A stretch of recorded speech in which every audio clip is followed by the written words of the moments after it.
Do you want 3 ASX growth shares to pop on your watch list or maybe consider for your portfolio? Do you think maybe there's an ETF for that? This episode of the Australian Finance Podcast is for you. In this short episode, as you know, we do one short episode a week, I'll be bringing to you the profiles on 3 companies to pop on your watch list. These shares I've followed for many years and have owned some on and off over that time as well. And I'll even give you an ETF version, so a way to play the game if you prefer ETFs over individual shares. That's all coming up in this episode of the Australian Finance Podcast. Hi, I'm Owen, the host of the Australian Finance Podcast. This podcast is proudly sponsored by BetaShares, one of the leading providers of ETFs here in Australia. Serving thousands of financial advisors and over 1 million investors, BetaShares manages tens of billions of dollars on behalf of investors right across the country. I'm proud to partner with BetaShares on the Australian Finance Podcast, Australia's premier financial podcast, because there is great alignment in the long-term philosophy shared by both businesses. I hope you enjoyed this episode of the Australian Finance Podcast. When it comes to investing in the stock market, there's 2 ways you make money. Number 1 is through the income that you might get from dividends, or if you're an ETF investor, we call these distributions. And these can come to you every 3, 6, or 12 months. Remember, dividends are optional, so not all companies pay dividends.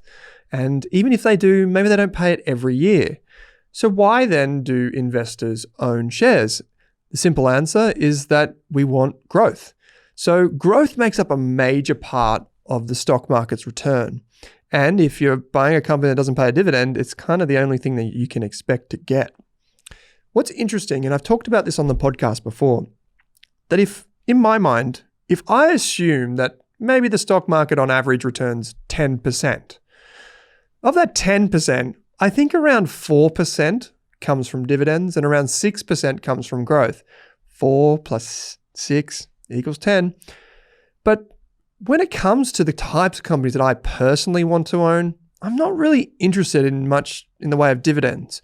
I prefer to get my cake and eat it too. And by that I mean, I like to have growth and then in the future have the income, because I prefer to own growth companies that one day will become income payers, but I really want to get all of it caught up in my long-term returns. And I think the best way to do that is to make sure that we are buying into growing companies.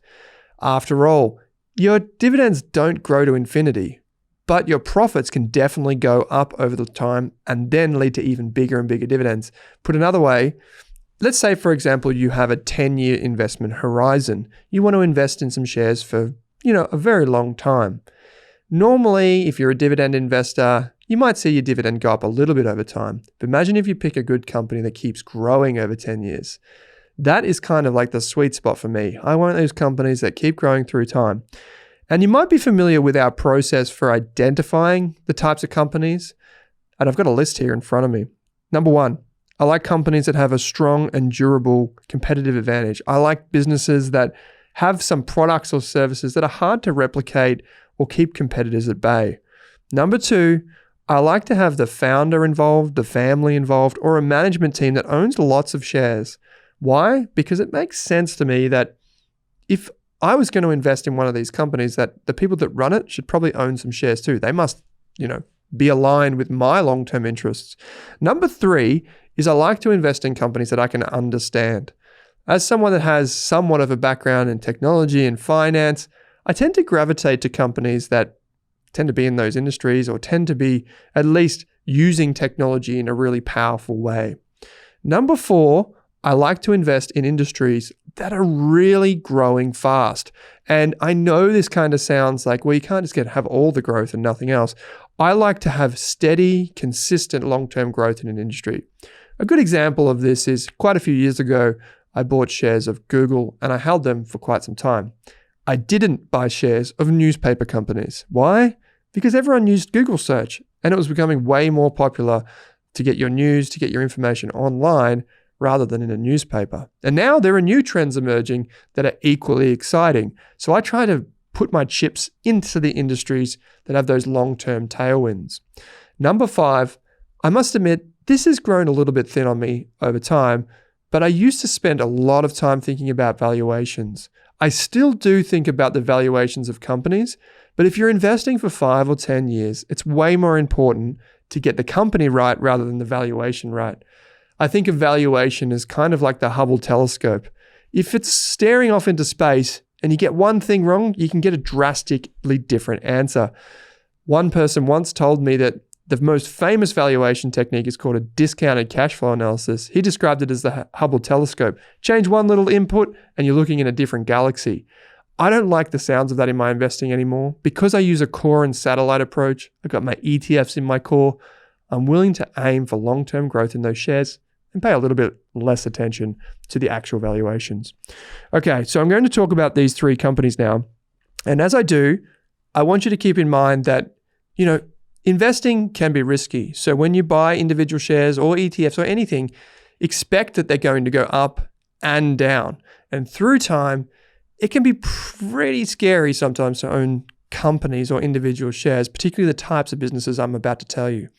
So the 3 companies I'm going to go through are Xero, XRF Scientific, and RPM Global.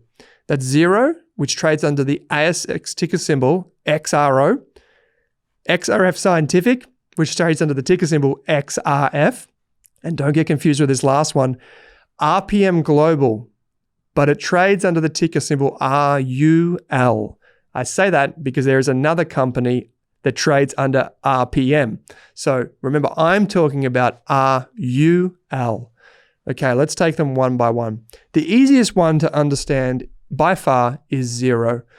If you're one of the many millions of people like myself that work for a small business in this country, you might see pay slips that come from Xero. If you run a small business, you'll know Xero because it's probably how you send and receive invoices. It's probably how you pay superannuation and so much more. Importantly, with Xero, it's got this wonderful business model where small businesses love to use it. And how do they get it? Through their accountant. And why is that important? Because they trust their accountant and their accountant is bound to do right by them. So the accountant goes, here is a Xero subscription. You're going to save money by using Xero. Therefore, isn't that a great deal for you? And so at the end of the day, the customer who uses Xero is like, I just got recommended this. It saves me money. Of course I'm going to spend on it. That is a wonderful business model when you think about it. There's really no selling required by Xero. It's just amazing software and someone else sells it and the someone who sells it doesn't pay the bill. Sounds pretty good. The real reason I wanted to talk to you about Xero today, it's obviously had a fantastic run up over the past 10 years. It was founded in New Zealand and it does cloud accounting software. Now, I know you might think that's pretty boring, but what it actually does is it makes accounting really easy. So if you run a small business, you're a freelancer, or you're a big company, you can use this for virtually everything and it automates so many of the tasks. But what's equally cool about this company right now, over 4 million subscribers around the world use Xero now. So it's a big business.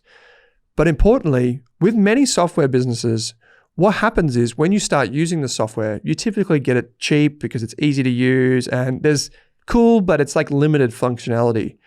But over time, as the software begins to be used more and more and more in your business, you'll find that it gets harder and harder and harder to give up because you use it everywhere. Just think of like Microsoft Office or Google Workspace if you're in that world. You'll know how hard it is to give it up. Or imagine if you had to go from Android to iOS or iOS to Android overnight. It's pretty painful. With something like Xero, it's even harder again because it's your accounting software. It's how you pay people. It's your superannuation. It's your employee information. But what's getting interesting with Xero now is that as its growth in user numbers, so the number of new people that are using it is slowing, it's starting to charge more for all the new features that are being dropped on the ecosystem. So for example, with us, we can now pay superannuation. We can report our taxes straight to the ATO as a business because we use Xero. And all of that stuff means that eventually I'm going to pay more for the same software.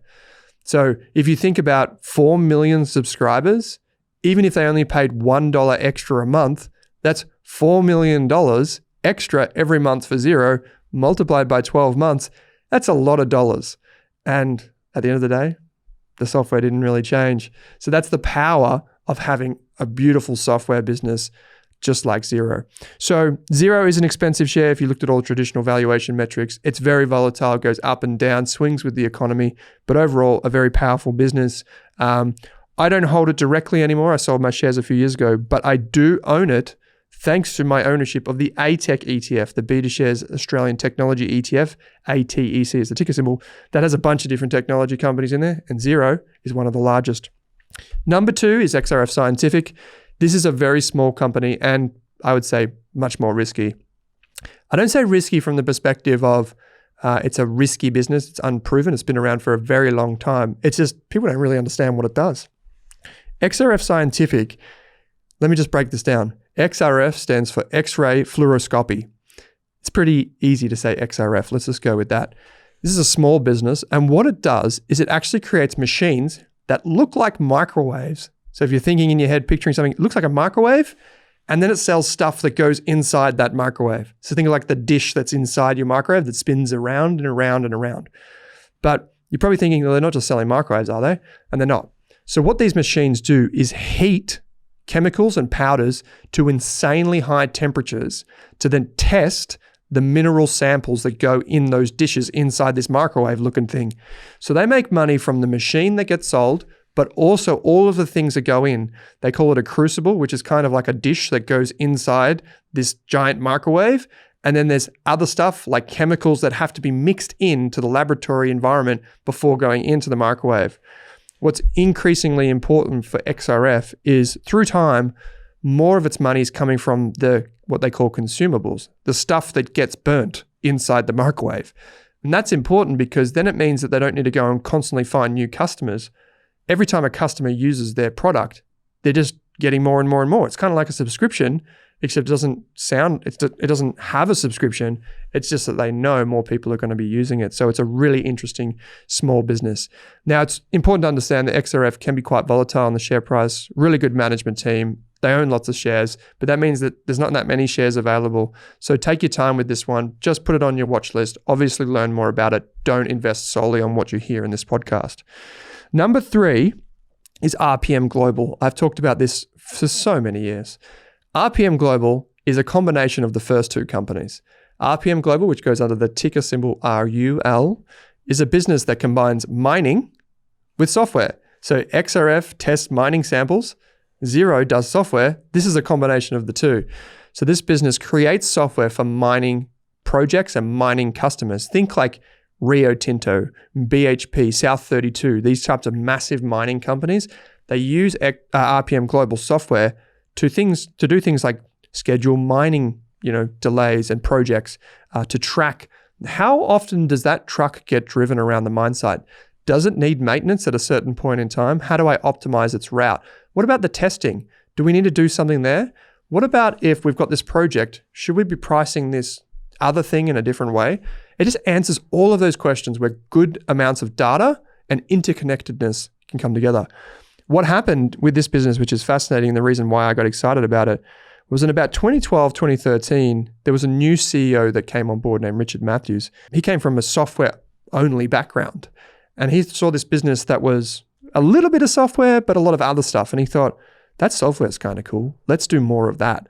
And so over the last 10 or so years, he's been rapidly building out the company's software to a point now where software is basically all it does. And it's got amazing subscriptions with massive mining companies around the world that are anywhere from 3 to 7 years long. So this business is now at a critical point where it could be really interesting to see what happens with this business's profits, but also its ability to reinvest for more and more growth over the long term. So that's RPM Global. RUL is the ticker symbol. It's the second largest of the three. Xero is the largest, then RPM, then XRF. Why is that interesting? Why am I saying that? Because RPM is actually a small part of the ATEC ETF as well. We do own ATEC at Rask for full disclosure. BetaShares is also a sponsor of the show. So there you have it. 3 companies. I spent longer than I wanted to, but I'd love to know what you think about these 3 businesses, either in the comments or by writing into us or on the Rask community. That's community.rask.com.au. I like all 3 businesses. I'm not guaranteeing returns. Investing can be risky, and make sure you speak to your advisor before investing in any company or ETF that we talk about on a Rask podcast. I think if you're interested in companies that are technology driven, have recurring and reliable customers, these 3 businesses should be on your watch list. That's Xero, XRF Scientific, and RPM Global. If you want to suggest more companies, ETFs, or anything, for next time, be sure to write into us. I'd love to know what you think. Thanks for listening to this episode of the Australian Finance Podcast. Thanks for watching this video on the Rask Network. While you're here, don't forget to like and subscribe so you can get videos each and every day on business, finance, investing, and so much more.